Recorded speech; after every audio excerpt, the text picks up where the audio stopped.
Yes, good morning. It's just gone 7 on the 5th day of May, Cinco de Mayo Day. Yeah, we'll be working with Mexican food later to celebrate.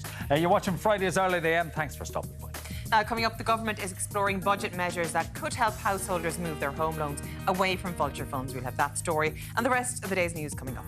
Goal-scoring records have tumbled. Manchester United fell to defeat against top 4 hopefuls Brighton. And Big Sam is back. It's all going down in the Premier League. We'll have that and the rest of your sporting news later this hour. Now it's World Hand Hygiene Day. We'll be finding out why it's so important for your health to regularly scrub your mitts. And we'll be catching up with one of Ted Lasso's loyal sidekicks as actor Charlie Hiscock joins us to dish the deets on the hit football series. Kat is over in the kitchen. What are you up to today? Good morning. Besides washing our hands, also on the show with summer finally in the air, we'll be finding out what flowers we should be adding to our gardens. Plus, we meet the Donegal surfer who hopes to restore our broken relationship with the sea. Now, our Derek is out and about again this morning. Where are you and what are you up to, Derek? Yes, Kat, yeah, we're live here in Donabate in North County Dublin now. It's a bit of a shaky start out to this Friday with that mixture of sunshine and showers taking us right across today. In fact, a risk of flooding, would you believe, as we hit the 5th of May. Anyway, Newbridge House and Farm just over my shoulder, under conservation works at the moment, but playing host to the Irish Bagpipe Championships this weekend. So, Elaine, to welcome you back, we've got a little bit of morning music, we have got men in kilts and a little bit of mayhem along the way. I don't know what you're suggesting, Derek. What interest would I have in men in kilts? Unless it's more of the Scottish variety. And we know what that does. What? You'll find out later on. No, there's a taxi on the way for Elaine to bring her straight to Donabate. OK, fair enough. Liars. Yeah. All right, for now, before she gets in her taxi and heads out to kilt check people, let's go over to the Virgin Media News Hub. And here's Anne O'Donnell. Thanks, Martin. Good morning. Well, at least 8 people have been killed in a gun attack in Serbia and many more have been wounded. A heavy police presence is in place this morning in Dubon, where last night's attack unfolded. Police are now looking for a 21-year-old suspect who fled the scene. Well, this is the second mass killing to send shockwaves through Serbia in the space of just 2 days. The Balkan nation has just entered 3 days of national mourning following a deadly school shooting in the capital, Belgrade. Devastated and disillusioned, Belgrade residents paid their respects outside the school where a teenager opened fire on Wednesday.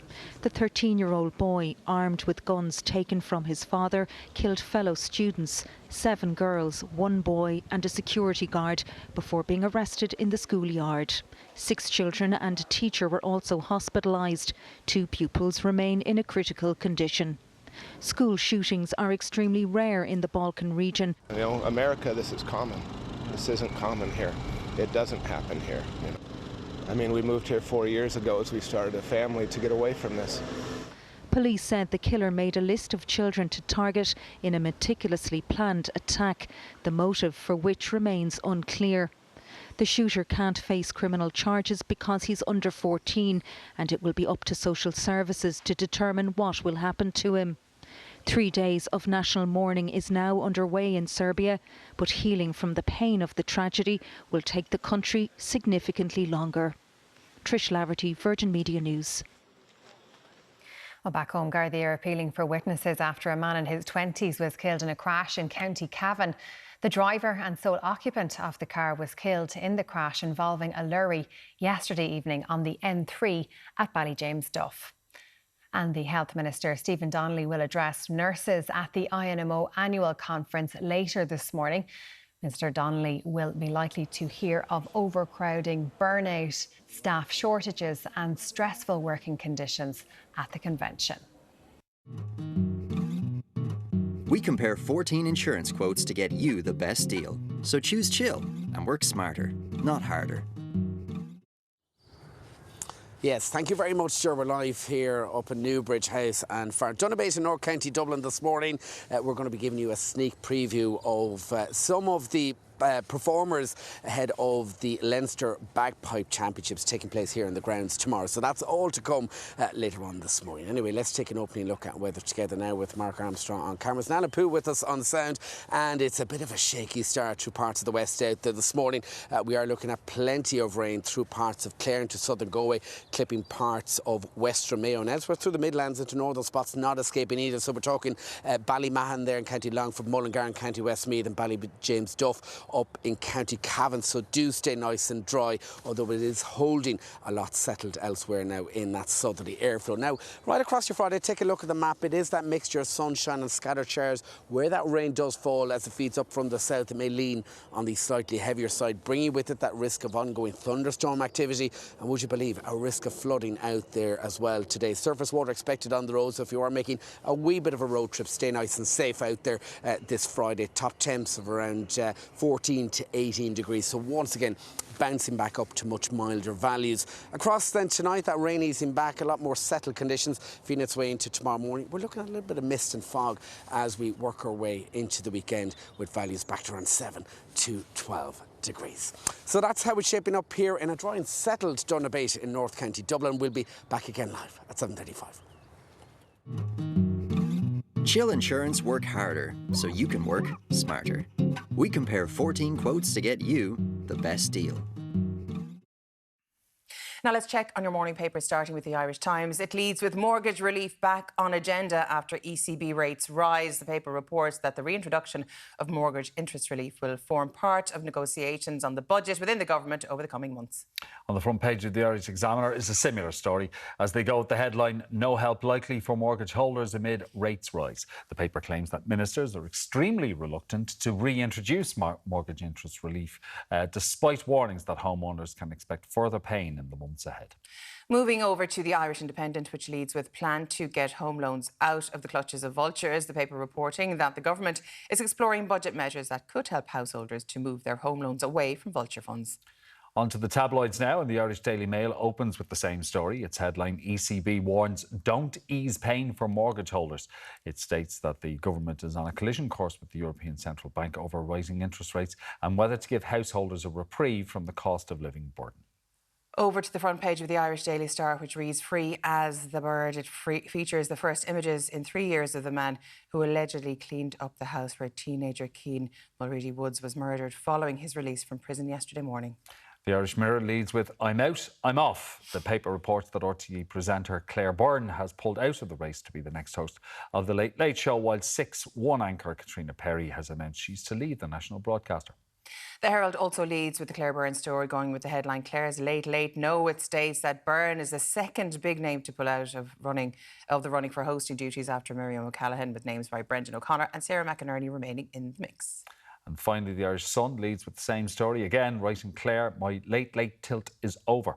The paper goes on to write that Claire Byrne has stunned her fans by putting an end to Late Late Show rumours, giving the reason that her young family and radio show meant she wouldn't be able to give the job the time and dedication it deserves. Coming up, the government scrambles to contain the fallout from another interest rate rise by the ECB. We'll be talking you through that story and the rest of the day's news after this short break.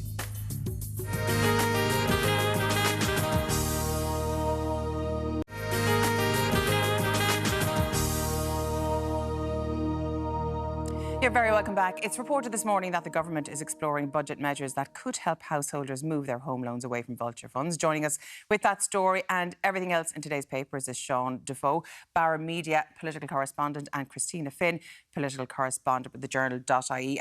Thank you both for joining me this morning. It's all about, all we've heard all week is house, interest rates, mortgages, cost of living crisis, and I suppose this is another attempt of kite flying there by the government when it comes to helping householders who are potentially in difficulties with vulture funds. Especially about that after that hike yesterday, and 3.25% now total on top of what was a 0% rate from the European Central Bank. So people are struggling with it. It dominated the Dáil yesterday in terms of leaders' questions. Pierce Doherty really pushing for this idea of mortgage interest relief to be reinstated, and the government not really going for it, like Micheál Martin very much yesterday, saying that this isn't what we want to do. We want to go down the more general route. Maybe it's another electricity credit, maybe it's something on tax in the budget, but that they're not going to go after this direct mortgage interest relief. Now, some speculation in the papers that may ultimately be where they go in the budget, and there isn't broad agreement on it within government, because certainly there is a thinking within Fine Gael and Fianna Fáil that you shouldn't go down that way, that it's sort of an indirect subsidy maybe to the banks if you are giving mortgage interest relief, and that it's only helping a certain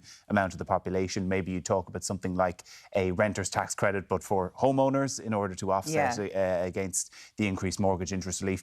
But then there's also people saying that the whole point of the mortgage, of the interest going up, is to bring down inflation, and that if you suddenly offer release on that, then that is going to bring up inflation again, and you're sort of defeating the purpose of the pain. If you get me. I have to say, it's still I still can't get my head around why they're hiking interest rates, because what good does it do? I know an economist will tell me better, Christina, but like I don't know. It just, everyone seems to be suffering now, and it's getting no better. Yeah, I think they see it as a blunt instrument to curtail spending, which obviously that's not a good sell for any government in terms of heading into a budget in the middle of a cost of living crisis where people are really pinned to their collar on a lot of other things, groceries, energy bills still not coming down, and then, further pressure on mortgage holders. I think the interesting aspect that was floated today in the newspapers is in relation to mortgage holders that are with vulture funds. There's been, I think, property and mortgages, it's a very emotive issue. I think in Ireland it always has been, particularly since the banking crisis. And there's a particular cohort of people who are either non-performing loans or either, plenty of performing loans were also sold on to vulture funds. And those particular group find themselves in a bit of a rock and a hard place because they don't, well, I think that the law would technically allow them to switch. They don't pass a lot of the tests in order for them to switch back to a normal retail banker. So that competition element that other mortgage holders might have in terms of shopping around, perhaps getting a better deal, that's really not open to them. But there's a huge fear when it comes to vulture funds as well, if they just decide to sell off the mortgage or decide to sell the property. I know even in the last number of years where of businesses that I know personally that maybe their loans weren't performing as well as they could. Instead of restructuring, the vulture funds just went, no, sorry, good luck, we're selling for a lot less than they would have got in the end of the day. A retail bank has, I suppose, an image to uphold. They have, PR and all the rest, and the ads that to attract customers. Vulture funds, they don't really need to have to. The name really says it all. They don't really need to have to pander to that game. So the people that find themselves in that situation is a particularly tough one. So it'd be interesting to see whether Michael McGrath does move on something like that come the budget. I thought what was interesting in that particular part that's in the papers today is they're talking about the state maybe buying some of those loans from vulture funds that they would enter into the Rebuilding Ireland scheme. The old-fashioned way that they Well, exactly. The councils used to have a huge amount of loans on their books and they wanted to get rid of that. They sold off an awful lot of social and council housing, which is in part has led. In some ways, it's good. Like, I come from a council estate where we bought our house and it was great because you settled in the community you grew up in and it stays in the family then. But at the same time, it got rid of a lot of the social housing stock. So particularly if they're performing loans, it makes a certain amount of sense for the state to buy them. Now, how times changed. Think back to a couple of years ago where we're all on the streets clapping nurses and doctors and everyone's wonderful and they're angels and we're so lucky to have the nursing staff we have in this country. And now it seems to have flipped because Stephen Donnelly, our health minister, is clashing with them and it looks like, I hate this phrase, a winter of discontent because it's bandied out around quite a lot. But there's a possibility of strike action, Christine, when it comes to the nurses and their problems with their pay, their conditions, and of course their ongoing arguments. Union have been meeting the last couple of days. I think Stephen Donnelly's addressing them today, and they voted in favour of possible strike action, I think, in mid-September. So the health minister, I think, will be out in force today to sort of curtail any sort of demands, I think, from the nurses' unions. There's a lot of talk about pay. I think housing as well was an issue that came up in terms of, the issues that it's having in terms of just getting staff to work in Dublin city centre locations and not being able. It's the same as teachers. You just can't, if you can't afford a house, you can't live in the area, you can't work there in Dublin. Yeah. So I think it'll be interesting to see, they're talking about overcrowding as well and staffing levels, and that overcrowding now is actually just seems to be a year-round issue, not just one that we used to talk about, heading into the autumn and winter. And there's talk there of legislating for safe staffing levels. Now, the health minister is expected to say that, not many other countries have legislated to have a, a safe staffing level, and we were just discussing this, saying, you know, it's similar to something, a right to have something, but if we don't have the staff there to fill those posts, it's a difficult one, I suppose, to... Retention of staff surely has to be a priority because, I mean, of course, a lot of people prefer to stay in Ireland and work where they're trained and stay around their families. But if you look at the active recruitment of a lot of other countries, I mean, you're looking particularly, I suppose, down under. I mean, the housing packages, the wages and everything are so attractive.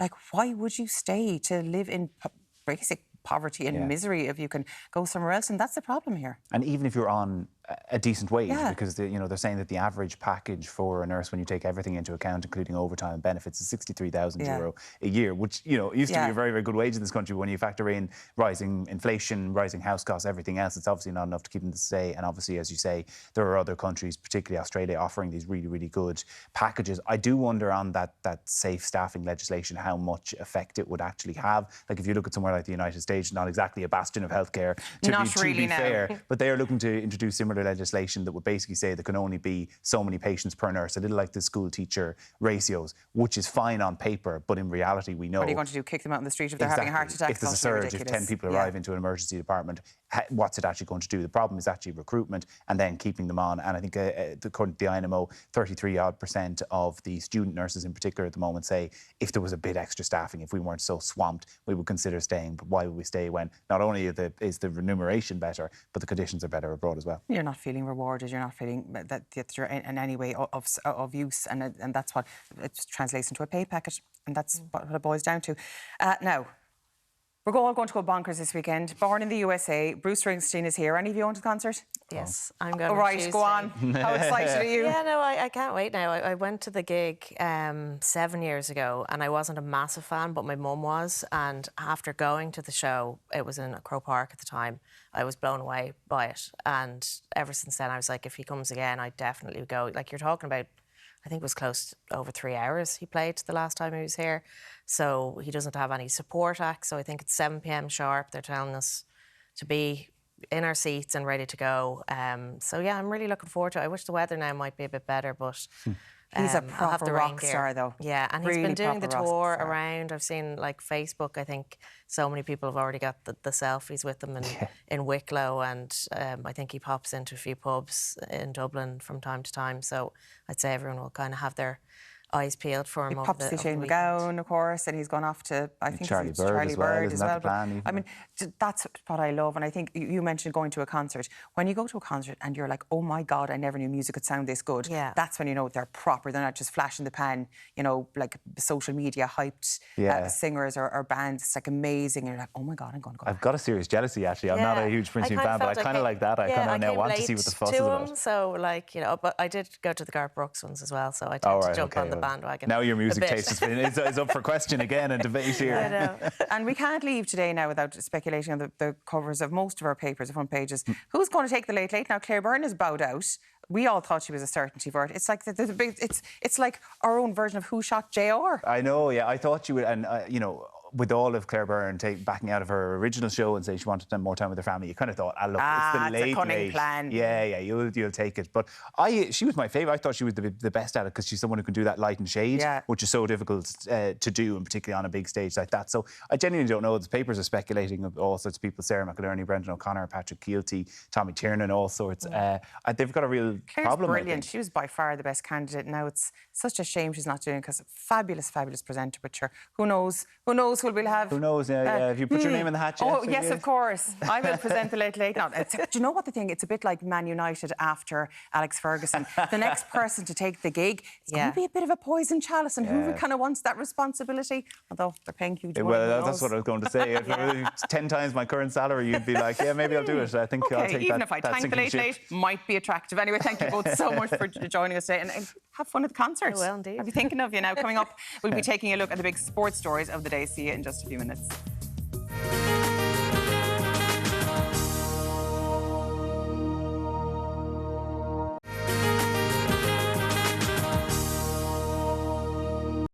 All right, thanks for staying with us. It's been a crazy week in the Premier League. Goal records have tumbled and Big Sam is back. To go through those stories and the rest of the sporting action, I'm joined this morning by editor of the 42.ie, Bruce Springsteen fanatic, Niall Kelly. How are you, Niall? Yeah, looking forward to tonight. Yeah, heading off. First night out since the child arrived. Yeah, absolutely. Yeah. So we're looking forward to it. Can't wait. OK, Can't wait. You'll have a great time. Bruce is brilliant. Let's talk about the football, Premier League football. Some game, Brighton against Manchester United. Second time they played in 2 weeks. Couldn't produce a goal from play. It was down to penalties once again. Yeah. Well, a penalty in what felt like extra time. Yeah, absolutely. 99th minute by the time Alexis McAllister stepped up and was the coolest head in the place, because like watching him and the way he has his routine, like, you know, he stands over that ball for what seems like an eternity before he begins his run up. But that was him, as he said afterwards, just settling himself, getting himself in the zone. And what a penalty. Like, but I mean, maybe United are going to feel hard done by on the balance of the 90 minutes. Certainly in the first half, they had some very good chances to take the lead. Yeah, first minute, yeah, absolutely. Like between Anthony, Rashford and Martial, like there was certainly three moments in the first half and a couple of good saves from Jason Steele as well to keep it at 0-0. But as the game wore on, and particularly as it got into the last 10, 15 minutes, like it was all Brighton, like Solly March was finding space, you know, and they were kind of they were getting themselves isolated in one-on-ones, and it kind of just felt like De Gea didn't have to make a huge amount of saves, but he did have to make some. And it kind of just felt like, you know, United, as it got closer and closer, they were hanging on a little bit. And then, look, the penalty incident itself, it's massively unfortunate. Like Luke Shaw, he's slightly out of position, slightly off balance. He jumps with his arm in the air. You're never going to get away with it anymore. No. And as I said, McAllister, the coolest man in the building, like, because it meant a lot to Brighton, I think. You could see from the reaction afterwards, you could see from the players, De Zerbi, the fans. Like, I think losing the semi-final really, really stung them. And they didn't want to talk about revenge really before this, but I think it meant a huge amount to them. And it's a huge boost for them in their bid to get into Europe. Like, you know, they are probably okay, but like could do with another couple of points themselves just to be sure. So, like, look, United still odds-on favourites. You know, this is a bit of a wobble and nothing more. But like, what was a nice cushion is now a slightly less comfortable cushion, and like you wouldn't want to be dropping too many more points. That cushion's become a little bit thinner after last night. Let's talk about Big Sam. This is a fella who cut his teeth in League of Ireland, playing and managing Limerick and going door to door selling club lottery tickets. He's now in charge at Leeds and given the job in 4 games to save them from the drop. He's the great survivor, really. Like, and I think the situation, the fact that this is who Leeds have turned to after getting rid of Javi Gracia, it shows like there are a couple of managers like Allardyce who are the relegation specialist, and he had his reputation. Okay, it didn't work out from the last time around, but like West Brom. Yeah. No, it didn't. But like prior to that, like, you know, it's like picking up the bat phone. You know, you're in trouble. You need to get out of trouble. You pick up the red phone, you press the button, and it rings Sam Allardyce's mobile, and you get going. And I think you only need to look at the incentive that he is being given, not only from a personal and professional perspective, but the financial incentive there. He's being paid $500,000 to come in for 4 games. And there's a £2.5 million bonus on the line if he keeps Leeds up. And just to be clear, Leeds aren't even in the relegation zone at Well, they're just outside it on goal difference. Yeah, they're not even in there. So he basically needs to keep Leeds out of the relegation zone, not let them drop into the relegation zone. It's hard. They have a hard run in. Like, it comes no harder than tomorrow afternoon. Against City. Against Manchester City, against Erling Haaland, who now very much has all sorts of long-standing goal records. You're going back into ancient history books, never mind Premier League goal records. You're going back into English football records and looking at marks of in the high 50s, you know, and he has them now very much in his sight for this season in all competitions. He is a remarkable individual, a remarkable athlete. Like, he is unstoppable. And this is the first thing. This is the first challenge on the plate for Leeds and Sam Allardyce. Like he said this week, there's nobody better in football than me. He said, not even Pep Guardiola. Not Klopp. Not Klopp, not Arteta. There is nobody better in football than me. Tomorrow was his chance to prove it. Well, okay, well, we'll absolutely watch with interest. And there's a relegation history between Sam and Leeds, because he relegated them when he was at Bolton. Yeah, 20 years ago, like, he was the man that sent Leeds down. Yeah, and what was it when he was in charge at West Brom, his last job? Leeds relegated him. Yeah, so there's history there, but we're going to watch with great fascination. You mentioned Haaland, 35 goals, breaks Andy Cole's record and Alan Shearer's record. And they achieved that during a 42-game league season. So, like you said, he is a phenomenon. Absolute phenomenon. Yeah, it's remarkable, and like he is showing no signs of stopping, no signs of slowing down, and yeah, I mean, with what's left on the table in front of him, like City also have the European concern as well. Like you know, they have a huge game next week, but like the league is very much in their hands, and all those records are very much in his sights. That's for tomorrow. That's Premier League action tomorrow. Tonight, our eyes are firmly fixed on the Tallaght Stadium. California, we are bound for Shamrock Rovers and Bohemians. It's first against second. And there's still a bit of a cushion between Bows and Rovers, but this is going to be a fascinating game. Yeah, it really is. Like, I mean, obviously Bruce Springsteen didn't check the League of Ireland pictures before he decided to book out the RDS, but it's a huge one, like, you know, and I think, as you said there, like, Bows still have that 4-point lead, but there has been a real sense of shift of momentum since the game in Dalymount last night. And like, I think Declan Devine and Bows will have learned so much from, I suppose, how hard, outside the first maybe 15 or 20 minutes, how difficult Rovers made for them, and how Rovers were able to control that game, dictate that game, create their chances, pick Bows off, and really kill off any hope Bows had of getting themselves back into that game. And like, that was a massive turning point for Rover season, because, you know, they obviously, you know, they have their own history in their sights this year, and the early weeks of the season were not kind to them. But there's been a real corner turn since then. Like, you only have to look, you know, up at the Brandywell on Monday night. You know, that's another huge result for them. They seem to have really clicked into gear. They really seem to have found their stride. Like, from Bo's perspective, you're always going to look at 2 points, like a draw in the bowl against UCD, as 2 points drop. But what a way to get that out of their system by putting 5 past Cork the other night. And obviously there's been changes in Cork off the back of that. Yeah. But like, all the ingredients are there to set up. And this is, like, I suppose it's Rovers' chance to show that it's now in their control and they're wrestling control of the sideline. And it's Bo's chance to show that they're in it for the long haul. OK, very quickly. Rugby tonight, Ulster are playing Connacht, and some of the very experienced players are back in the Connacht lineup for what's going to be a fascinating game. Yeah, it'll be brilliant. Like, they're after bringing back Bundy Aki and McHanson. Like, on the Ulster side, of Stuart McCluskey is back in, so you have that McCluskey v Aki, kind of the two Ireland teammates going head to head in midfield, which is like a fascinating subplot to all of this. Like, they're like, Ulster have really turned their season around. Like, you know, there wasn't long ago we were sitting here talking and it was doom and gloom about Ulster season. And Connacht, for their part, like, they've only lost once in the URC since January. Like, so they have done remarkably well to put together that string of results to get them into the playoffs and give them a very good chance at Champions Cup qualification next year. Like, I think at home, Ulster have to be worthy favourites. You know, you would expect that they, you know, and they have a home semi-final possibly next week as well, if they can get through this tonight. So they'll be worthy favourites. And if that's the case, it should be noted, like, you know, it's the end of an era in Connacht. Like, you know, this season, this is Andy Friend's last season. He's had a remarkable 5 years there, done incredible work. They will want to extend the season for that reason alone tonight. But I find it hard to see past Ulster, and they'll be looking forward to a home semi-final next weekend. All right. We will see what transpires. But thanks for joining us, and enjoy Bruce tonight. Cheers. Thanks very much. Cheers, thank you. Coming up, we'll be finding out just how important it is to have good hand hygiene. We'll see you back here in just a few minutes.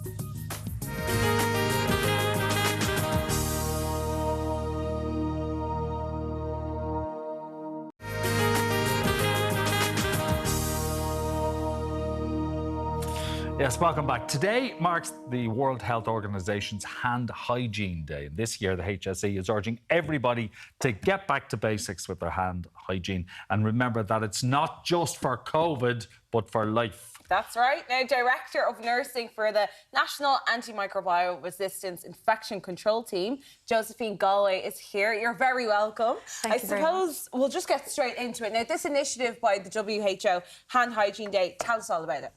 So World Health Hand Hygiene Day has been a phenomenon for 75 years now. Right. So, and hand hygiene has been around for an awful long time in the world. So hand hygiene is a very effective, simple way of preventing the transmission of any infection or the spreading of any infection. So it's very important to clean your hands.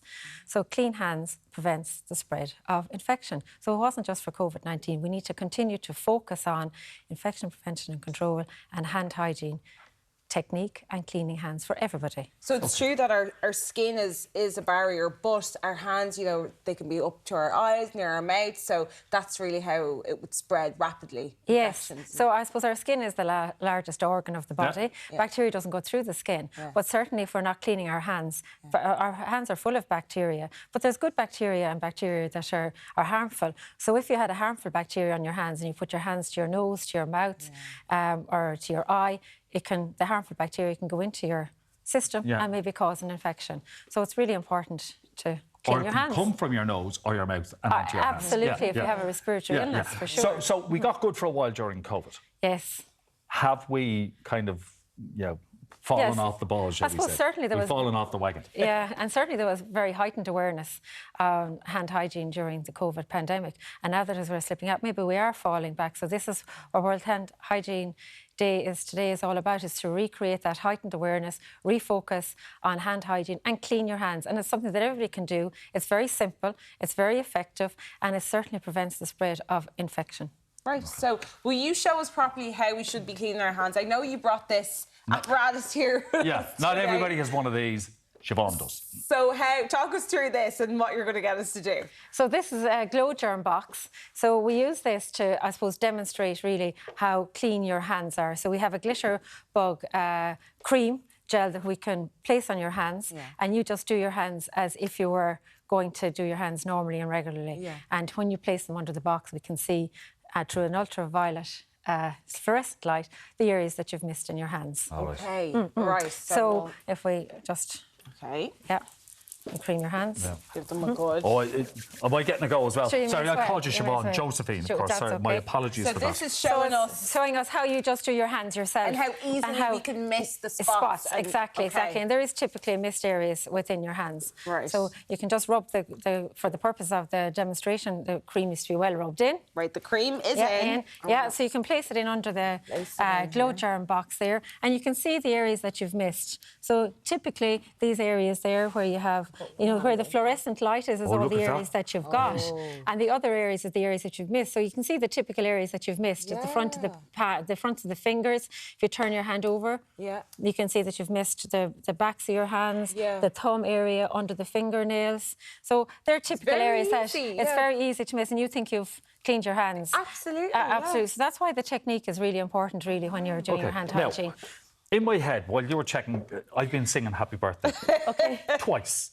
Because that's what we were told. Sing Happy Birthday while you're washing your hands. We tell our kids to do the same. It only takes 20 to 30 seconds to do an alcohol hand gel rub. If you're washing your hands under the sink, it might take maybe 60 seconds or that. Right. So it's important to, once you have your hands done, to leave them dry if you're doing the alcohol hand gel rub. And if you're doing your hand washing, just to make sure you dry your hands properly with paper towel. So do you want to have a go then? Well, I don't know if I do. I know.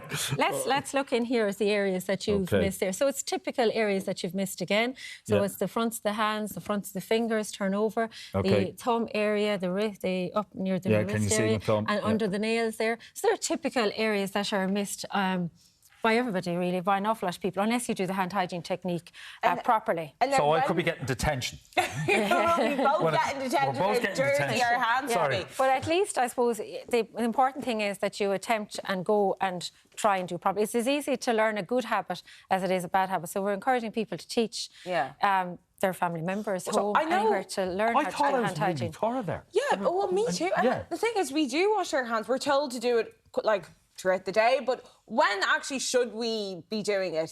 Are there particular times that is absolutely crucial? Well, we certainly encourage people to do their hands when they're before eating, preparing food, after handling raw meat. If you're in contact with somebody who has an infection or respiratory illness, after coughing and sneezing. If you're dealing with any sort of excrement or feces or poo, or handling dogs, or any animals that, you'd encourage people to wash their hands or clean their hands with alcohol hand gel.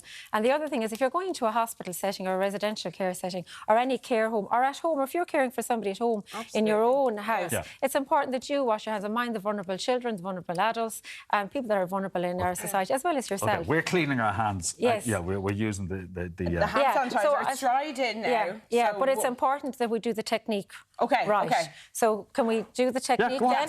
So you put the gel into the palm of your hand. See if you can follow me if you want to. So you need to do enough to cover the, I suppose, palms of your hands into a cupped hand. So you rub hand to hand. Hand to hand. Or palm to palm. Yeah, your left hand over your right hand. Ah, you see. Yes, we're going palm to palm. I'm going to put my hand in. Yeah, so it's sorry, no problem. So it's important to get in between the fingers, the opposite hands. Okay. Yeah, that's very good. Unfortunately, we're running out of time. Okay, Just one stat, right? Because this frightened the life out of me and frightened the life out of you when you read it as well. Our mobile phones. Yes. So all our technology, of course, everything. We've bacteria all around us, and they multiply at a very high rate.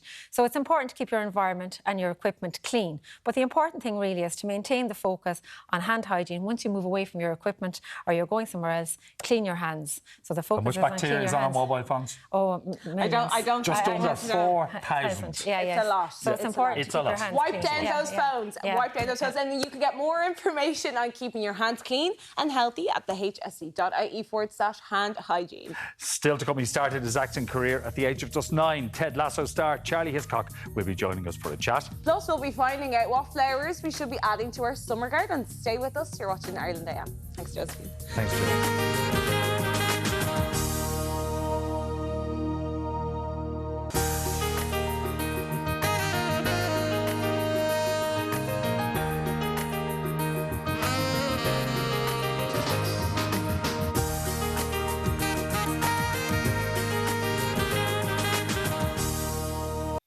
Now let's check on your morning paper, starting with the Irish Times. It leads with mortgage relief back on agenda after ECB rates rise. The paper reporting that the reintroduction of mortgage interest relief will form part of negotiations on the budget within the government over the coming months. The front page of the Irish Examiner has a similar story as they go with the headline, "No help likely for mortgage holders amid rates rise." The paper claims that ministers are extremely reluctant to reintroduce mortgage interest relief, despite warnings that homeowners can expect further pain in the months ahead. Over to the Irish Independent, which leads with plan to get home loans out of the clutches of vultures. The paper reporting that the government is exploring budget measures that could help householders to move their home loans away from vulture funds. Onto the tabloids now. The Irish Daily Mail opens with the same story. Its headline, ECB warns don't ease pain for mortgage holders. It states that the government is on a collision course with the European Central Bank over rising interest rates and whether to give householders a reprieve from the cost of living burden. Over to the front page of the Irish Daily Star, which reads, "Free as the bird." It features the first images in 3 years of the man who allegedly cleaned up the house where teenager Cian Mulready Woods was murdered following his release from prison yesterday. The Irish Mirror leads with, "I'm out, I'm off." The paper reports that RTE presenter Claire Byrne has pulled out of the race to be the next host of The Late Late Show, while 6-1 anchor Katrina Perry has announced she's to leave the national broadcaster. The Herald also leads with the Claire Byrne story, going with the headline, "Claire's Late Late No." It states that Byrne is the second big name to pull out of the running for hosting duties after Miriam O'Callaghan, with names like Brendan O'Connor and Sarah McInerney remaining in the mix. And finally, the Irish Sun leads with the same story again, writing, "Claire, my late, late tilt is over." The paper goes on to write that Claire has stunned her fans by putting an end to Late Late Show rumours, giving the reason that her young family and her radio show meant she wouldn't be able to give the job the time and dedication it deserves. Now, Claire Byrne is out, but Miss Elaine Crowley could be in. Seems that way. According to our Ireland AM fans, well, Niamh says she would love to see a bit of Cork representation on The Late Late, either Brendan O'Connor or yourself, Elaine. You know what? I'd say that there would be packets of rashers flying over Ballymount before that had happened. You reckon? Oh, yeah. Well, Louise says Late Late host should be put up to a public vote at this point, and I'd vote for you, Elaine.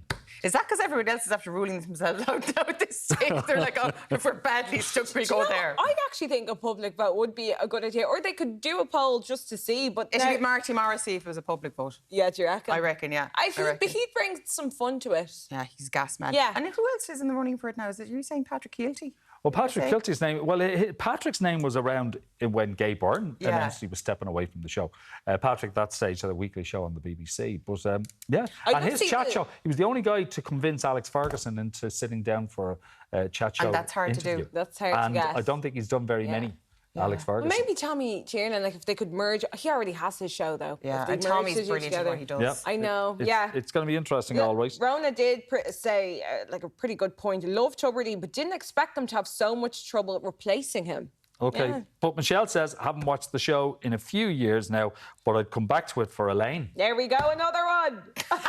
The campaign seems to be on. We're going to start campaigning outside the studio. No. You at 10. Do you want to get rid of me that badly? Lads, I thought you loved me. You wanted to leave. No, we do. We don't want you. Over with you. Shunt me off down the road. Don't love me anymore. Oh, That's your absolutely assistant. lovely. Okay. Yeah, lovely. Billy says, I've thrown my hat in the ring just so you know. There you go. Who's Billy? I wonder who Billy is. Might Billy work with us? I don't know. Maybe he does. Maybe. That would be funny. We will wait and see. Anyway, what's going on? Yes. What have you got for us? Well, I don't have anything for you. I've just been consumed by Elaine Goss, and I'm telling you, I'm here for it. So we'll find out if anyone else texts in. Do let us know. 0896 111 111. Oh, what is cool though, it's coming up after the break. His role in the hit series has taken him everywhere from Amsterdam to the West Ham locker rooms. Ted Lasso star Charlie Hiscock will be joining us after this short break. See you in 3.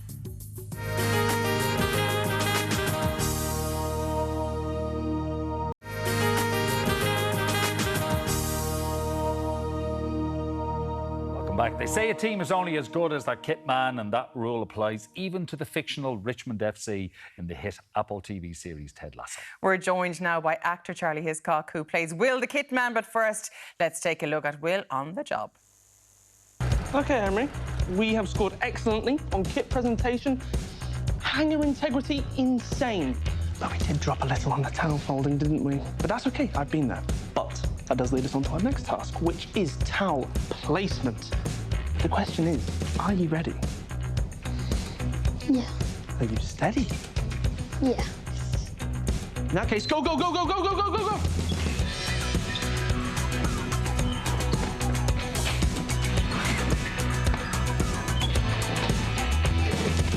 Is it a game or child labour? Late-stage capitalism, what's the difference? Word. Doing really, really well, Henry, and then we'll go into the weight room and do some Oh, Charlie, it's so, like, that series is absolutely hilarious, and it's taken the TV world by storm. Tell us about Will the Kit Man and what his character is like, and what made you decide to go into it.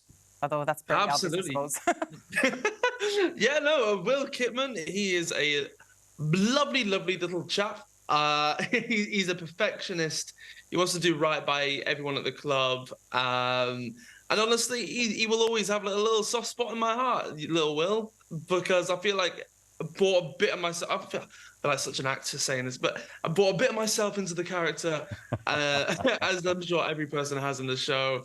And yeah, the show itself it's just a massive, warm hug, and yeah, it's nothing short of a pleasure to be a part of it. Well, you say you don't want to sound like an actor, but you know we've spoken to actors before, and they've said they've stepped onto the set of different things, be it film or TV series, and they kind of know this is going to be huge. Did you get that feeling? Because it wasn't until towards the end of season 1 that we first got to meet you. So did you get that sense when you were on the set that this is going to be big? Well, this is the thing. I came in at the end of the first season not knowing a thing at all, because I initially auditioned to play a doorman in one scene of season 1, and then Jason and Theo Park, the casting director, brought me back to play Will, and I was like, okay, great. Who is Will? And it wasn't until later that I found out he was going to be the new Kit Man. I was like, okay, lovely, that's nice. And then season 2 came about, and then when season 2 got renewed, I actually got a chance to watch the whole of season 1, and just like everyone else, I fell in love with the show, just like everyone else. And I was like, oh, this is pretty great to be a part of. And then as things went forward, it just became what it was, and it became more of like a series regular role, which is just an honour. Now, your lines are absolutely amazing. I mean, I know there's a bit of an old writer's strike happening in Hollywood at the moment, but I mean, your jokes, your one-liners, they're legendary, and they go viral every other week. I mean, what's it like having that stuff explode all over social media? Do you pay much attention to it, or you're like, oh my God, I can't believe that's happened again? Well, this is the thing. It's hard not to. My mum will send me notifications every week just to be like, "Oh, have you seen this?" Like, yes, Mum, I have. Yes, I have. It's really, really great. It's so sweet that some of these like one-liners just like resonate with fans really well, and it's just so lovely to be given like the opportunity from the writers and stuff. And yeah, I mean, it's not bad really. You made your television bow at the age of, was it 9 or 10 in Combat Kids? 9 years old, yeah. Wow. And then you disappeared. Was that you going off to get an education? Yeah, you know, the fame got to my head. I had to hide away. It was, I was 9 years old. I did Combat Kids, and then I did The Borrowers straight away after that. And it was just as I was entering secondary school, and right. Both myself and my parents believed it was a good idea for me to put it on the back burner whilst I just, you know, got my education just in case of like backup options. And then turning 18, I said to my parents every word that parents love to hear is that I want to be an actor, and they were made up. And yeah, things have just they've gone okay for the time being. Just as well you're over 18, actually, because in the latest season of Ted Lasso, you had a trip to Amsterdam. Quite a lot of filming happened over there. Tell us about that. We've just been looking at some of it. I'd love to be the fly on the wall. Yeah, no, I mean, it was my first time to Amsterdam as well as Will Kidman's, and we made the most of it, to say the least. Like myself and Billy Harris, who plays Colin Hughes, went out and about in Amsterdam whenever we had like a free chance. But it was all pretty much go, filming wise. And then where did we go? We went to Ajax Stadium during the show, which was an honor. And that was a great thing to see with David Elsendorn, who plays Jan Maas in the show, because he was a Ajax fan growing up. So that was a really awesome full circle moment. Okay, we also got a shot of you in an Amsterdam bar. We were just looking at it there. So yeah, so you get to sample all that Amsterdam has to offer, shall we say? Yeah, to say the very least. That Amsterdam episode was just it was a real treat to read for the first time. And playing alongside Jeremy Swift, it was fantastic. Like they partnered up people in this one episode, the two people that they would least expect to see together. However, for some reason, Higgins and Will just completely made sense. It was two kindred souls together on a path together, and it's like what Higgins says: two pilgrims by himself is a pilgrim. That's not the right. I don't know if pilgrim would be the word, no. But you know what? It doesn't matter. It worked. It was funny, and it's. I think that's the longest episode in the third series as well. That trip to Amsterdam. Yeah, for now. For now. We'll see. All right, tell me about the research you had to do for your role as Will, because we're back out from the dodgy Amsterdam stuff now. You had to go undercover, well, kind of, in West Ham and Man City, and then something happened we didn't expect. Go on, out yourself there. Yeah, well, West Ham invited me along to see what the life of a kitman was truly like, and to really immerse myself in the kitman experience, which I believe was the right thing to do, but also not the best thing, just because I was put to shame. like these guys are the hardest workers in the room, completely. Like that's JMO there at West Ham, and I remember I met him for the first time. He took me around like a tour of the stadium, and I remember him telling me he hadn't had a day off for like 35 days. He'd been working straight. And oh my gosh, like day in, day out, when all the players are having like their day off and stuff, and he's still the hardest worker in the room. Yeah, I know. It is crazy. It was crazy. I was in the Chelsea changing room once, and apparently they've got their own, the players' favourite scent, whatever it might be, aftershave, is put in the air conditioning and sent into their individual lockers. So that their clothes will smell as they want them to smell when they go back out into their lives after they've played football. So the Richmond FC don't have anything like that in their changing rooms. I don't think so. I don't think City so. might, though. Yeah, but Man City They probably might. do. Yeah. But they've got enough. They are Richmond's great nemesis, Man City. Yeah. They're like the evil gods. But you've cheated on them, really, in real life. Well. No, don't you well me. You know what I'm talking about. It's for educational purposes, you know. And my heart's still loyal to Man City. So if they're watching, we're good. He's only playing a part as Will the Kit Man. Charlie Exactly. is a dyed-in-the-wool Manchester City supporter, yes? Oh, gosh, yes. In fairness, they're doing pretty well these days, so I wouldn't blame you, really. Yeah. Well, another good win. What do you think of the beast that is, the phenomenon that is Haaland? Oh, my gosh. He's just he's a robot. It's a cheat code, realistically, isn't it? He's the first season in the Premier League, and he's already smashing records left, right, and centre. Yeah. Name another striker that's done that. That's crazy. It doesn't make sense. He's the final piece of the jigsaw, I think, Charlie. There might be a few cups that City could be celebrating this year. But when you're Will the Kit Man, you're not celebrating at all. Good to see you, sir. Thank you so much. Thanks for joining us. Lovely chatting to you. And, of course, you can see Charlie in new episodes of Ted Lasso airing weekly on Apple TV. You know what? When I hear the word Kit Man, I always think of Charlie O'Leary. Yeah, the greatest. Who was Ireland's Kit Man. 99 this year, by the way. Celebrated his 99th birthday. Anyway, Charlie, we're thinking and talking about you today. Coming up, if you're a green-fingered person, stay tuned because we're finding out how to get your garden summer ready. We're back after this break.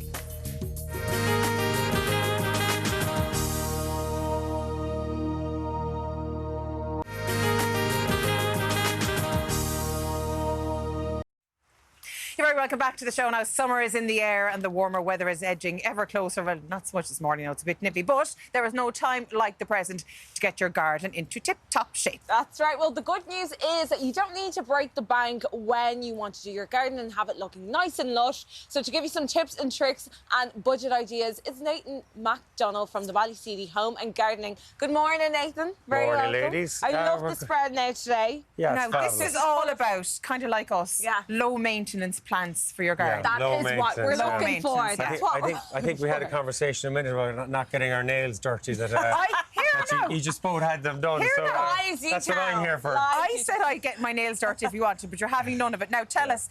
So it's about. We've said this before on the show that you can have a lovely garden without having a big, huge garden. Yeah. Container planting and things like that. Absolutely brilliant. Absolutely. I mean, a lot of people don't have gardens. You know, I suppose like from Kerry and myself, so we have a garden below. But you know, for people living in the Dublin region and in the city areas, I suppose it's a little bit more difficult. You're lucky to have a balcony. But with that though, there's huge options in terms of colour, in particular with container gardening. This time of the year, the garden centres are absolutely bursting with life. There's loads of colour there, and as you said, Kat, it could be done on a budget. You know. There's no reason to break the bank, I suppose, with plants. So what are your best budget-friendly plants? Yeah, well, a lot of what you see here are what we call summer bedding plants. So they're annual plants. They'll only last for 1 year. Okay. But you get that huge They burst die of after colour. 1 year? Die, gone. Which ones are they now? Because I thought I killed a load of plants that you gave me before. So they're only supposed to live a year. Every plant I've given you, actually, you were supposed to come back, but you've killed them all. So, but anyway, that's a different story. These plants all here, bar the hydrangea, obviously, and some of the ones at the front. This is a beautiful plant, isn't it? It's very hard to kill them. It's hard to kill them. It's a hanging basket. It's a hanging basket hydrangea. You can see with a handle on it, so it's quite unusual. Lovely, but the plants here at the front, the geraniums, the likes of the petunias here, the brachycombs, the Bidens, any of these are all what we call summer bedding plants on a budget. So, you know, a lot of them are maybe €4 in your garden centre, $4.95. Most of them would have offers. Most of the centres have offers, you know, maybe 3 for 12, 4 for 10, that kind of thing. So, you know, if you get, say a pot like this, which is an ELO pot, they have comes from recycled holes plastic. at the bottom, don't they? Yeah. So recycled plastic, you know, it might cost you a tenner, and then, you know, 10 or 15 euros for your compost and your plants. So, you know, for 25 euros, you've got summer colour, you know. And how long will they last? Right up until the first frost, really. They should last up until But you could always buy them because they're budget-friendly, I guess. Unless you're Elaine, they'll last about a week. But if you're not Elaine... the abuse I get here, lads. And you water your plants and keep them too much, you said last time. Overwater the bed. That's actually the most common. Believe it or not. That's how you kill them, isn't it? It's one of the most common ways of killing plants, particularly house plants, actually, is people just overwatering them. Full of love, Nathan. What I would say is, you know, get a few nice plants, colour coordinate if you can. You know, I think the old traditional way of planting where maybe you've got a lot of various different colours in a pot is kind of gone. Yeah. It's nice to kind of have a little bit of variety, but, you know, make sure you're complementing the colours with, you can see here with like the purples and the pinks. Now, when you say these will last until the first frost, so the actual blossom itself won't. Do you deadhead them or what? You just deadhead them. I'm going to start planting a pot here, if that's all right, guys. So you're basically, what you're doing is you're deadheading. You're watering at this time of the year, like even if it's raining, guys, and it is getting natural rainfall, you still have to water them. So be conscious of that. Yeah. Always Not too much, though. Not too much. Keep them on the dry side. I'm just taking them out of the pots. But do you have to break up their roots or anything like that? Absolutely not. These plants are So will that just fuse in whatever soil you already have? These plants are far too small for that, to be honest with you guys. They're bedding plants, so they're just out of the nurseries. These are all Irish-grown plants. Yeah. It's important to support the Irish growers, of course. So basically what you're doing is you're taking them out of the pot nice and gently like that. Yeah. Just squeeze the pot at the bottom of the pot. Yeah. Let it pop out. That root system is too small. Yeah. So if you start breaking that up, you're going to damage the plant. You know, it's with trees and bigger plants, you can do that with shrubs. That's what you did. Oopsie. Yeah, but not with the smaller plants, guys. You'll only damage them. You know, use a good compost. That's very important. And what sort of compost should we be using here? Because there's so many different types. This is a multi-purpose compost. So we use 2 different types. We use the Living Green, which is an organic compost. Yeah. You can use the peat-free compost, which is obviously very prevalent and important at the moment. Or we use a Westland compost, which is a kind of a slow-release fertilizer inside in it. And is that just best for container plants, or is that soil like in the garden? You recommend that as well? You can use something a bit more soil-based in it for the garden if you want, but for the likes of the bedding plants, it's important. Multi-purpose. Something with some nutrients in it is important. And what do you, in terms of fertilising it, then do you have to top it up? Just feed it. Like you can use it, and a liquid feed is probably the best, guys. Even if you got some tomato feed at home, you know, some all-purpose plant feed at home, anything all like that. Generally, liquid is better because the season is so short. Yeah. If you start using granular feed, it just takes it too long to break down. So, you know, use something that's liquid, give them a quick boost the barn, So the ones that'll come back next year, you can give them the granular stuff, but for the stuff, the mayflies of the flowers. Absolutely. As you see there, it's quite easy to do, guys. You know, nice and gently with the plants, obviously, as well. Handle them with care. You know, like that.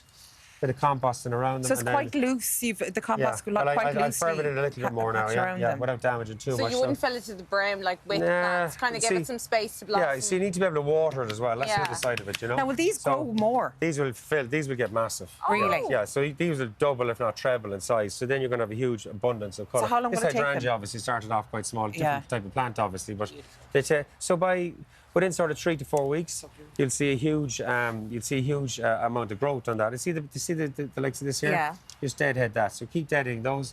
That'll bring on fresh growth. And you're literally just nipping the blossom part off it that's dead, that's it. and then something else should grow up. So you wouldn't snip like with the scissors? You could do that. You could do with scissors if you want, but try and just pinch it with your nail, with your lovely nails. You know, we don't want to get dirty. That you don't want to get dirty. When I was deadheading my hydrangea, which I still not hydrangea. What's it called? A hyacinth? Hydrangea. Sorry. Hydrangea. Whoopsie. But when I was deadheading my hydrangea, because it died last year when I was on my holidays and someone was supposed to water and they didn't. But I did deadhead it. I snipped it back, and I only found out yesterday. I saw yesterday these little green shoots here. You can see they're coming up, and I'm delighted with myself. They're all starting to reshoot. It's not dead, Nathan. No, it's not dead. They're all starting to reshoot. The season's a little bit late. Beautiful. We've had a lot of wet weather. Yeah. We get a lot more wet weather than you guys do up here, but we've had a lot of rain at home. Temperatures aren't really up to where they need to be at just yet. So you'll see, I think, over the next, like today's beautiful, guys, you know. Yeah. It's gardening weather. Get out, you know, get to the garden centres, you know, get to see some of the lovely plants that are available, because garden centres at the moment are absolutely bursting with stock. Oh God, loads of lovely colour there. Yeah. You know, and it's really important that we get out and support the local growers. Would these be attracting a lot of wildlife that we want in our gardens, and also that nice smell that flowers give? Like, will we get wildlife with this container plant? Or just... You've probably heard about the No Mow May, which is a kind of a biodiversity thing that's trending online at the moment, about people not cutting their grass for 1 month. Just to encourage the bees, obviously. Look, it's very important that we do that. You know, a lot of people, you know, this time of the year, we are getting out gardening, we are cutting the grass. You might necessarily want to let your grass get shaggy for a whole because then the moss will come up and all that sort of stuff you don't want. Buy plants that encourage biodiversity, absolutely. Really, really important. Butterflies, bees, and it's just lovely to have them in around the garden anyway as well. Talk, is that this lovely scent here? I can see there's some lilies There's some in front lilies of me there, here. yeah. There's Are they hard to grow? ragrantos, there's some... No, they're not. I mean, the problem is if they get a lot of... if they're outdoors and they get a lot of rainfall on, they tend to droop quite quickly. You see them primarily in cut flowers, to be honest with you, indoors. Yeah, they're very popular in bouquets of flowers. The lavenders... I think I gave you lavender the last time, was it? This one down here, look. Yeah. It's not in flower yet, actually. But that's yes. lovely. It's a lovely scented scented leaf on it there. And anything to the front there, the agrantums, there's just a white flower. You've got the alliums here, which haven't popped into flower yet. They've got a lovely big purple flower up on top of them, which look amazing. Actually, the pot you gave me last time with the lavender, someone liberated it from me before I even brought it home. I think they were afraid something bad would happen. Yeah. But it's not. I actually like to mix in some. You know, I know this is just a budget pot, we'll call it. But I do, if you can, stretch a little bit further, add in something with a little bit of structure to it, like a fern or something like that. It just. It's been nice to see it blossom over the summer months anyway, and all the colour come out. And it will blossom. Absolutely. I kept one alive. I can do it too. Now, to find out more garden tips and tricks, check out Ballyseedy Plants on all social media platforms. They're coming up. Thank you, Nathan. We're crossing over to Derek, who I believe will be showcasing his musical talents. In a kilt with bagpipes. Stay with us.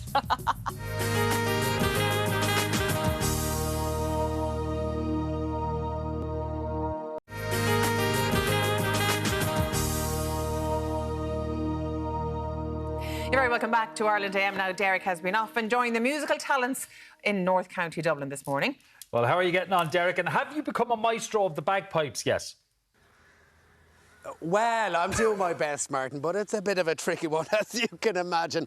Anyway, we're being serenaded to the high heavens up here in Newbridge House in Donabate in North County Dublin. Brian McMahon is with us, chairperson of the IPBA. And Brian, you have a massive day ahead tomorrow, don't you? We have indeed. We have the Leinster Pipe Band Championships happening here tomorrow.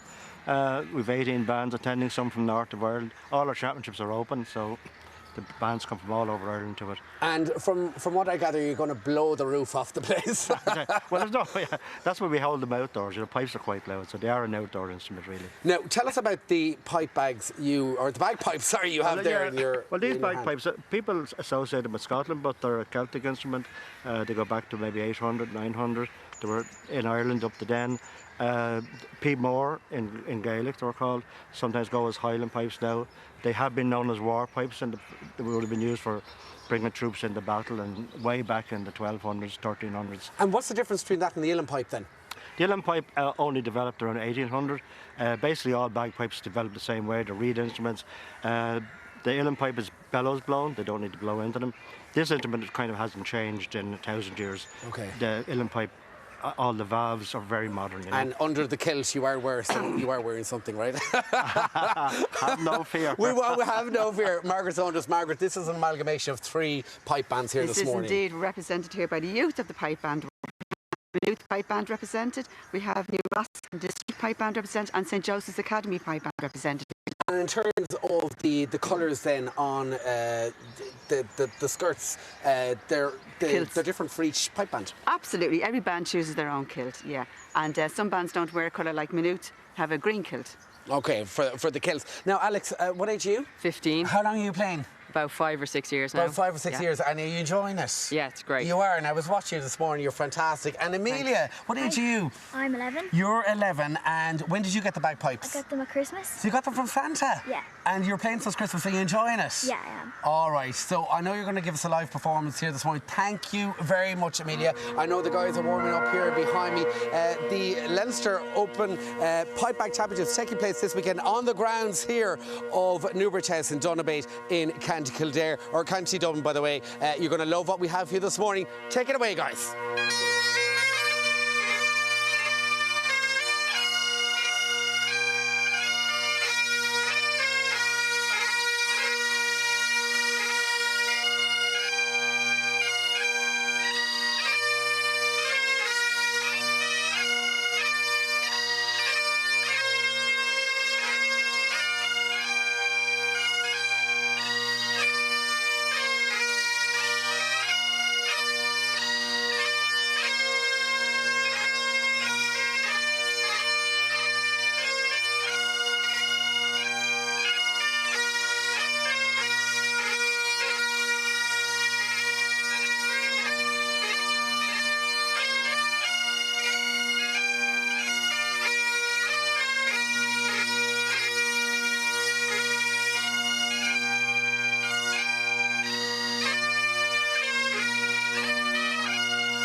I wish I had my It's a great sound. I'm getting nostalgia to primary school. And I was like, la, la, la, la, la. She was actually going note for note. Yeah. Calling the notes. Oh, the memories. It's lovely to have some nice music in the morning, isn't it? Yeah, it is. Anyway, we've got loads of texts coming in this morning. In Newbridge. Yeah. Oh, yeah. Done a base. Aileen says Marty Whelan for the Late Late Show would be absolutely brilliant. I love Marty. I could see that. I just love watching it. Absolutely love Marty. A couple of people saying it has to be Baz. Marie saying if Baz did the Late Late, I'll watch it again, even though I haven't in years. And Paul says the same. There's only one who can replace Ryan, and that's Baz. I think Baz would bring really big freshness and fun to it. Imagine if his mum was in like a segment as well. Like, I think it would be iconic. I vote for Baz. Although Lil says, hear me out, Martin King or Dahi O'Shea for the Late Late. See? Dahi would be great. You'd be great. I would. Yeah. Anyway, Tommy Bowe says Laura for the Late Late Show. Okay, and Paddy says the Late Late needs a lady host at this point, and only someone from Cork, and also someone from Cork, and they think that you fit the bill, Elaine. As I said, rashers would be flying all over the Greater Dublin area with wings on. Not happening. Joanne says Marty Morrissey would actually be brilliant. I think so too. He has got a great, easy way of interviewing, and he's from Clare, which is a big bonus. What more could you want? Yeah. See, the Munster Mafia are really coming out in force now. I think they need to get it from beyond the pale this time. Their representation, I do agree, but there is a little breakdown list that Noreen sent. We've got Elaine, Sarah McInerney, God, I can't pronounce that. Claire Brock, Tommy Tiernan, Martin King, you again. There we go. Yeah. There we have it. Can you imagine? Then what would our Ireland AM viewers do without us? Well, yeah, clearly they're beating down our doors to get in there. Anyway, it would have to be on the proviso that I loyal. could be back to doing Ireland AM at 9 o'clock the following morning. Because that's what you'd love to do. Now, that's still to come on Friday's Ireland AM. We'll meet the one who's trying to connect people with the freedom of the open water. Plus, we're making chorizo tacos in the kitchen, and it's all about flower power on the catwalk. Stay with us. We're live until 10.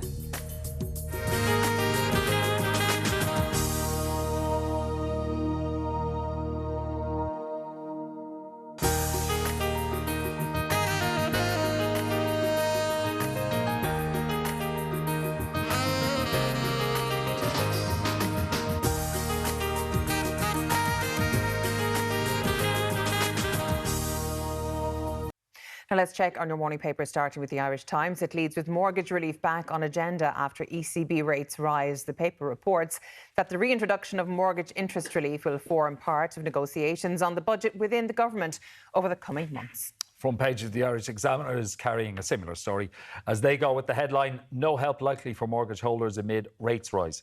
The paper claims that ministers are extremely reluctant to reintroduce mortgage interest relief, despite warnings that homeowners can expect further pain in the months ahead. Over to the Irish Independent, which leads with plan to get home loans out of the clutches of vultures. The paper reports that the government is exploring budget measures that could help householders to move their home loans away from vulture funds. On to the tabloids now, and the Irish Daily Mail opens with the same story. Its headline, ECB warns don't ease pain for mortgage holders. It states that the government is on a collision course with the European Central Bank over rising interest rates and whether to give householders a reprieve from the cost of living burden. Over to the front page of the Irish Daily Star, which reads with Free as the Bird. It features the first images in 3 years of the man who allegedly cleaned up the house where teenager Cian Mulready Woods was murdered following his release from prison yesterday morning. The Irish Mirror leads with I'm out, I'm off. The paper reports that RTE presenter Claire Byrne has pulled out of the race to be the next host of the Late Late Show, while 6-1 anchor Katrina Perry has announced she's to leave the national broadcaster. The Herald also leads with the Claire Byrne story, going with the headline, Claire's Late Late No. It states that Byrne is the second big name to pull out of the running for hosting duties after Miriam O'Callaghan, with names like Brendan O'Connor and Sarah McInerney remaining in the mix. And finally, the Irish Sun leads with the same story again, writing, Claire, my late, late tilt is over. The paper goes on to write that Claire has stunned her fans by putting an end to Late Late Show rumours, giving the reason that her young family and radio show meant she wouldn't be able to give the job the time and dedication it deserves. Now, a warning for couples out there, whether you put any credence in the stars or if you don't, apparently this weekend, according to astrologists, is going to be a big one for couples, a bit chaotic. So the absolute Soul Secrets astrologer Rose Smith sat down with the Daily Mail to dish on what the stars are telling her about the future. And we have a full moon, it's called a flower full moon. Right. And it's basically it's in Scorpio, which means a lot of withheld emotions are going to come out. And now also with the full moon being in Scorpio, it's also a lunar eclipse. And a lunar eclipse represents a lot of feminine energy. So just think about an outburst of all your emotions that you've been holding in, plus feminine energy. It's going to be explosive. And then that's not the worst news. The worst news is that Mercury is in retrograde. What does that mean? I Until was May dreading this. 14th. Yeah. Dreading this. I just said Mercury. Here we go. Have you ever heard people say, do not make big decisions, Mercury's in retrograde? Like, I hear it all the time, and it's not a great time to travel. Well, I'm taking about 3 flights this way, so I'm screwed. But basically, you'd want to take care when you're making decisions and give your partner some space. Now, the full moon is something I do take seriously. Like, every full moon, I'll write down anything that's in my subconscious that I want to let go. So it's all about things you need to get out. Right. I rip the page up and you charge it in the full moon, like in the light. Somewhere where the light is shining in, like on the windowsill, or you can light a candle. Like, it is very spiritual. But people think I'm crazy, but I love it. But a lot of people, there's no such thing as the moon having an effect on you. But if you look at the tides, the moon is responsible for the tides ebbing and flowing. Yes. I mean, and we're what? Women are 70% water, so of course it's going to have some sort of working magic on us. And you feel better when you do it. You write down anything you want to let go of, rip it up, charge it in the full moon, and then there you go. I have a friend that even pours herself a glass of water, charges it in the full moon light, and drinks it the next day. She says it makes her feel like brand new. Do you know, as you speak, there are fellas rushing to empty dishwashers right now? I know, lads, no, I'm saying it because it's a warning for you lot at home. If you want peace in the household this weekend, give her space. Unload the dishwasher. Go away. Exactly. Hang on. Leave the house for a few days and then come back. Hang on a second now. The other day I was at my sister's house and her fella loaded the dishwasher, but I swear, I jest you not, he put all the cups and the glasses facing up. Oh, what? So when I went in, Something I was like, wrong with you? I was like, oh, he thought he was just doing a shows good he's thing. never done it before. Yeah, so I was like, oh, no good was going to come of this. No good. You're going to be hitting the repeat button on that dishwasher, pal. Oh, I'm Just watch a telling you now. YouTube video on it. Come on. It's all And make good. the bed, hoover. This is the weekend for rows, lads. Be careful. Yeah, right. OK. After the break, she's making waves with her new book, Surfing Champ Easkey Britton joins us in just a couple of minutes.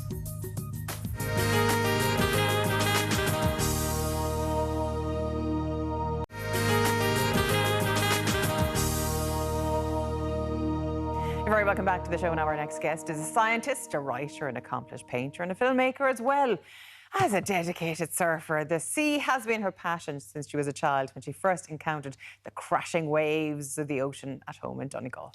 Well, now she's making waves with her brand new book, Ebb and Flow. And not only that, she's recently become a first-time mum to twins. Easkey Britton, welcome to the show.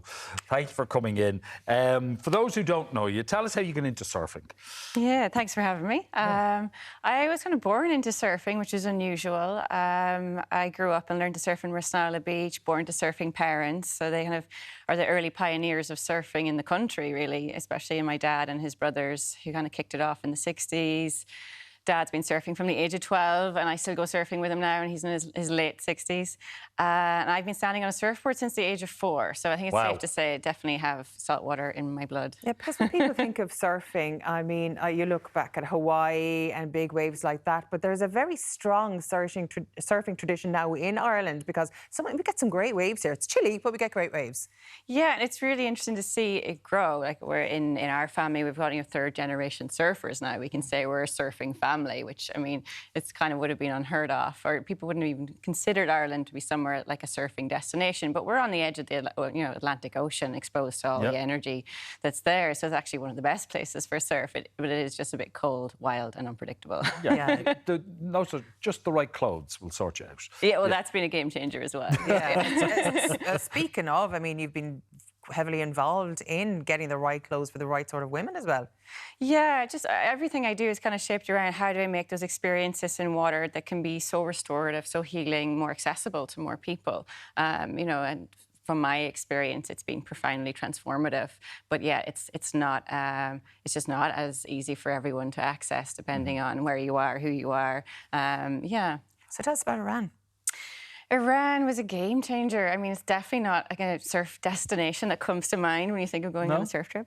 But I first went there back in 2010, and in 2013 filmed a documentary with some incredible pioneering Iranian sportswomen who actually became the first to kind of introduce surfing or to start surfing in their country, which is remarkable. So that, you know, surfing was a sport that was started by women in Iran, and they're still doing it. There's one woman who I taught to surf in 2015 who's heading to the International Surfing Association.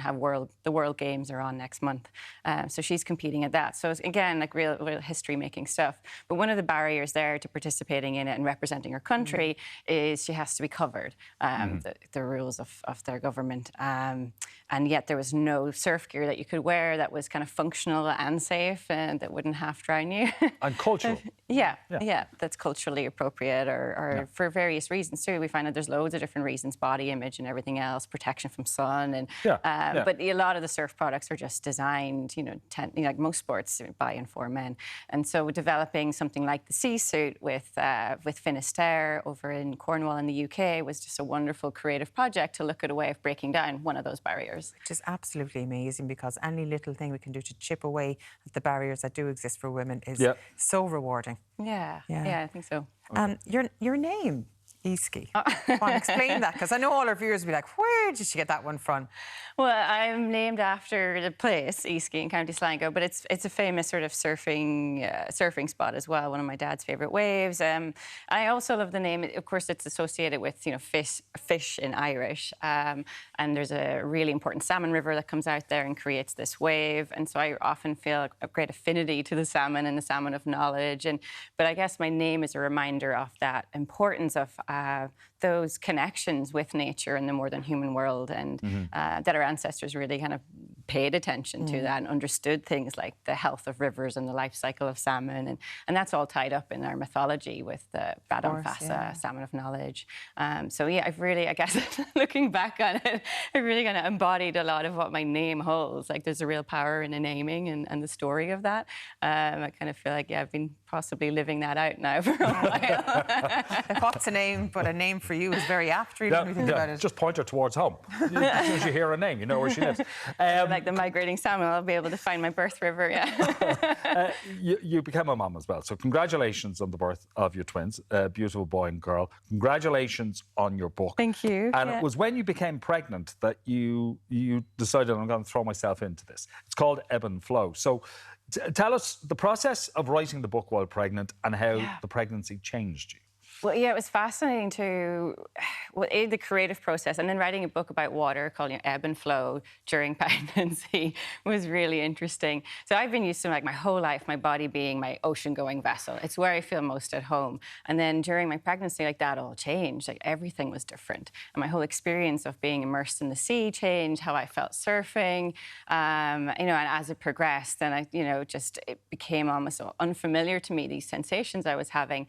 And yet it was my go-to as well, all the way through my pregnancy, just getting immersed in water and feeling held by water, like that lightness and the ability to connect with the water in my womb that was carrying life and holding my kids. So it was a really powerful connection. It actually served me really well too, because I had a difficult birth, but I was able to kind of draw on those experiences and those feelings I had in the water, that kind of blue mind state or effect that I write about in the book, that calming effect water can have on us. As well as I think in Ireland with cold water, it helps build that resilience and our adaptive response because it's uncomfortable and challenging. And so that when we meet challenge in our everyday lives or a really difficult scenario, it means we're able to actually turn off our stress response and still remain in that space of calm. And that's something I would have trained as well when I was doing like big wave surfing and the whole kind of psychology big wave of that. Surfing, 15-foot waves. Is that one of your biggest plus. Plus, all right. I've spoken to many sports people down through the years, and they say that when they become a parent, they're reluctant to go in for that tackle. They're reluctant to put themselves on the line because there's a couple of people at home depending on me. So has your mindset changed when it comes to surfing now that you've got these two people at home who are dependent on you? Yeah, it's fascinating because I mean the book is unpacking our our human relationship with water, and then as I'm writing it, my relationship is changing as well. And of course, then we come forth like we're born in we begin life in water, and we come forth in this sort of rush of water as well. So water is really at the beginning and end of every cycle. What was fascinating about writing the book as well is that I finished the manuscript, and then the next day my waters broke. Okay. And then on cue. And then everything changed, and my relationship with the sea and surfing has changed. I don't think it's a fear thing. I think just psychologically there's a rewiring that's happened, and my motivation and desire, like what pulls me to the ocean and to surf now, is different. And it's much more about meeting that need for, I suppose, to be in my body by myself, to feel that, the feelings of like pleasure and joy and connection. And so actually I've had some of the greatest moments of flow, like riding waves without any emphasis or focus on performance or pushing or trying too hard. But yeah, I'm definitely not in that zone of where I was before, of really trying to like hunt out the big waves or put myself in those risky scenarios, because I'm not just thinking for myself anymore. It's, yeah. And I have to say, it's quite an educational read. And of course, a reminder that Easkey's book, Ebb and Flow, is available now online and in all good bookshops nationwide. Thank you so much for joining us today. Lovely to meet you. Good luck with the book. Still to come, there's a stack of tacos waiting for us in the kitchen, and we're all starving. We'll see you for that in a minute.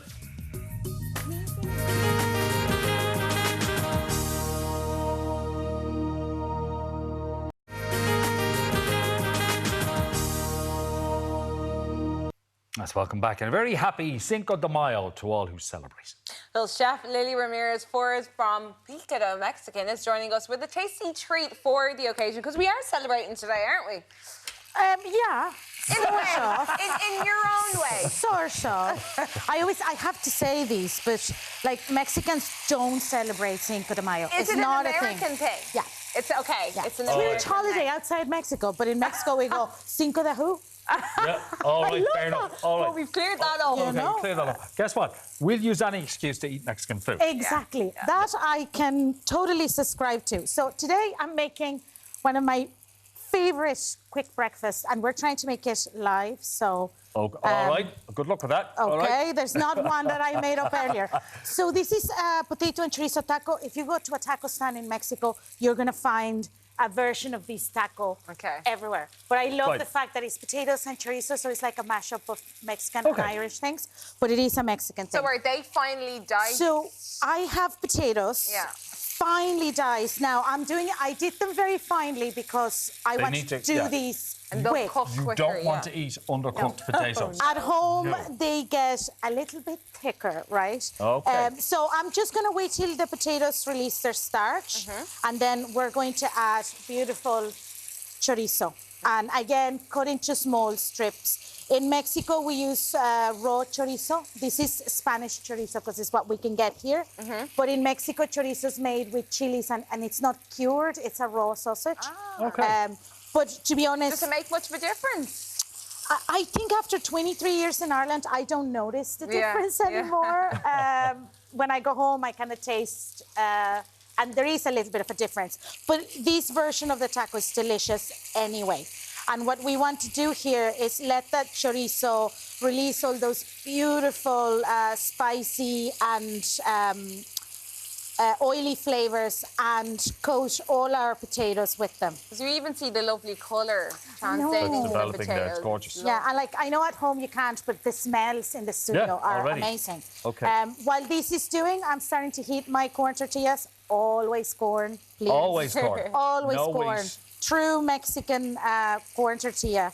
And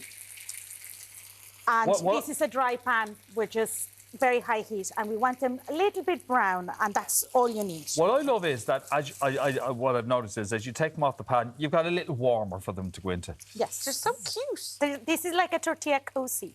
It keeps your tortillas warm. Where'd you get that?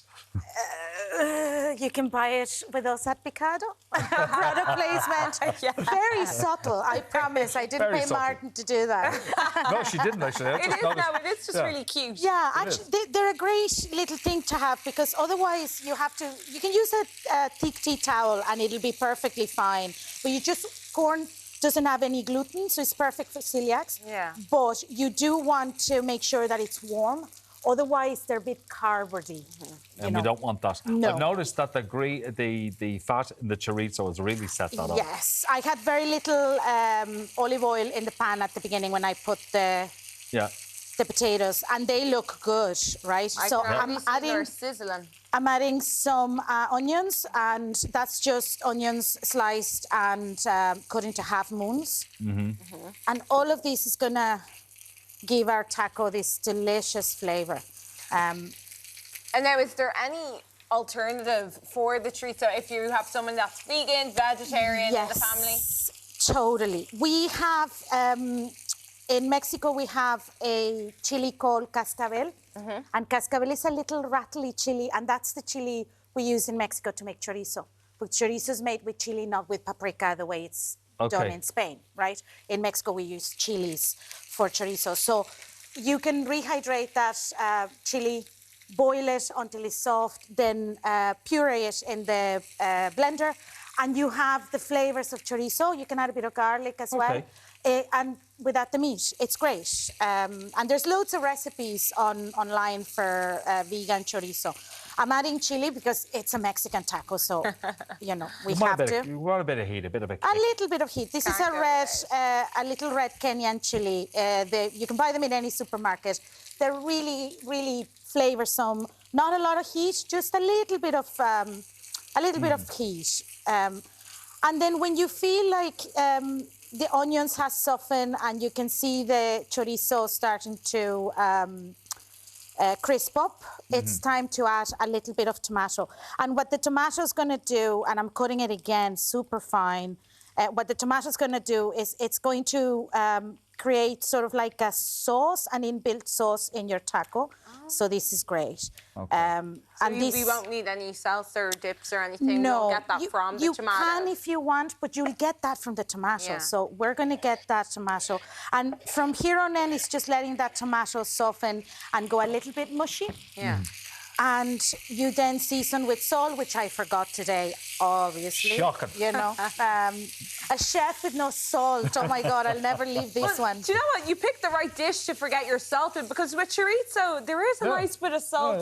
Yeah, there's a little bit of saltiness to it, but I have also a little bit of feta cheese crumble, so that's also going to add a bit of saltiness to your taco. True. So you would have this for breakfast? Yes, breakfast, lunch, I was just supper, thinking, it makes a great lunch or a great dinner. Oh, yeah, when you've got a few ice creams in you. And you come in, Yes, it's so delicious. So I'm going to just I want my tortillas, because when they go into the cosi, they soften up a little bit. So I want my tortillas a little bit on the crispy side. Not too much that you're not going to be able to fold it. But you can see now how quickly this taco is, right?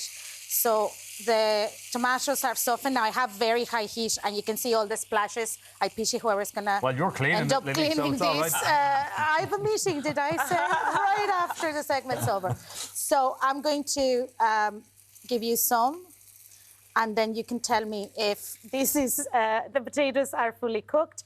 I'm going to top it with a little bit of cheese. And like you say in Ireland, Bob's your uncle. That's your lovely taco. I'm going to send down one. It's almost like a crisp sandwich, because you're putting it's an authentic, more authentic, way better. Bob's your uncle. In some establishments, they would say Robert is your mother's brother. It's your mother's brother. I love that. So I'm going to add a little bit of here. Now, this is hot because it's straight from the pan. Yes, actually, I'm sorry. It might actually burn you. Give it a little second. Are potatoes cooked? Perfect. It's hot. So we can do these. You don't want what happened last time when I spat everything out. Sprayed across the desk. It is delicious. It really is. Thank you. And it's a simple dish that you can do at home when you're in a rush. Everybody has potatoes. And as you've just demonstrated, because you did it live, you can do it while you're having a chat. Yeah, exactly. In no time at all. Folks, full recipe details are available on our website, or you can find out more from Lily herself at her website, bocadomexican.com. Now, coming up, Laura Power at the catwalk. We're talking fashion. That's next.